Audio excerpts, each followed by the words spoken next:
Hey everyone, it's Jessica with some acrylic stash busting today with a few of my scrappy friends, and I am working on getting uncompleted projects completed. So I had this large 12 by 12 photo in one of my books that I've just never done anything with, and I absolutely love this photo, but the inspiration has sparked today, and I am pulling out a bunch of goodies from my Bramble Fox box, and I just have like one giant bin that's all Bramble Fox goodies. So I pulled out some paper snips, and I've also pulled out some acrylic pieces since we're busting some acrylic stash today. So I've pulled out that Built Tough little acrylic title along with a 100% to add to it, and then some paper snips here, which I'm cutting apart some little wordy bits that I want to add to this layout. And I've also pulled out a die to create that little clipboard at the top. That's also from Bramble Fox. I just ran it through my manual die cutting machine real quick with paper from the Rust and Revs collection by 49 Market, which is proving to be one of my favorites right now. And I am just pulling out some of that collection, not all of it, but just some of it to pop on here. This is a little label also from another 49 Market collection I just pulled out from my 49 Market bin. I wanted something to stamp my date on to document that day, and also something to start my title on. I'm kind of looking on the back. I know I have the date written on the back, so I had to flip it over without moving everything off.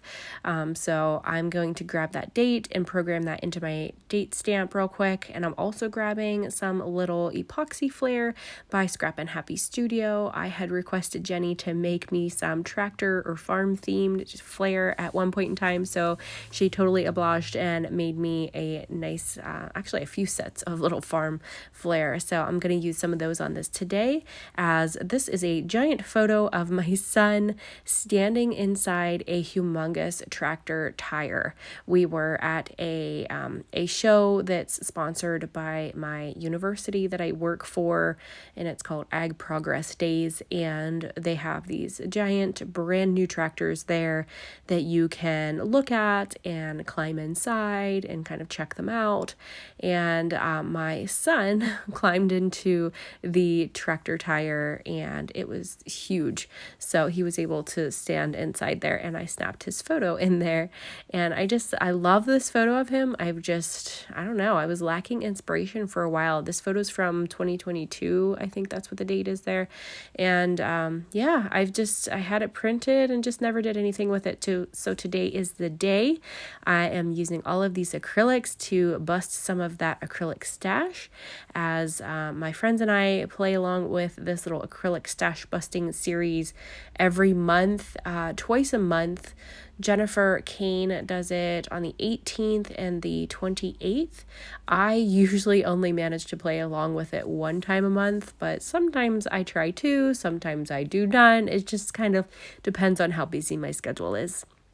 So I am playing along today, and I hope I get something for the 28th. I still have some time, so it is possible, but we'll see how the month goes. I know Thanksgiving's coming up, Christmas is coming next month, so it's super busy around here, as I'm sure all of you are as well.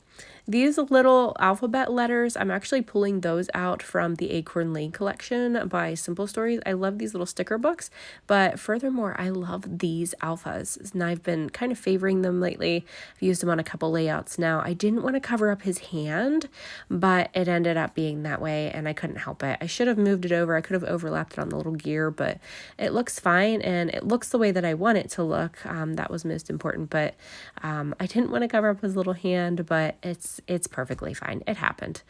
And then here at the bottom, I am just going to layer up all of these little wordy bits that you saw me cut out of that paper snip by Bramble Fox. The little cog or the gear dies, those are from another die set that I have in my stash. I think they're Paper Rose Studio, if I remember right. And I just ran them through on one of the smaller papers from the small paper pad from that Rust and Revs collection real quick, and just cut a bunch of those out. And that paper that I used is kind of textured. It looks like metal, but it's like a few different colors, so it was perfect for those little gears.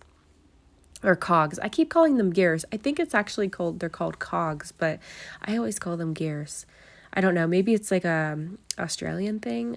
I'm not sure, but I'm gonna finish gluing all of these little wordy bits down. And believe it or not, I do not add sequins to this layout. I know that's a shocker, but I am on a total sequin kick lately. I usually add them to every single layout that I do, but this one I actually left them out and I ended up not using them. And my little clipboard piece that I cut out for the top there, that I was actually going to use the other side, but when I turned it over to put the glue on, I really liked the yellow and black side a lot better, especially with the color of the photo. So I ended up using that side instead.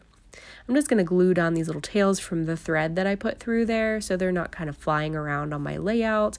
I've also added some little cogs or gears, acrylic pieces. Those are also from Bramble Fox. I've just been diving pretty deep into that bin for this layout and pulling out a lot of stuff from Bramble Fox. And I used to be on their team. I was on their team last year, I think, and into this year. And it was a lot of fun. And I really, really like their acrylics. They're really good.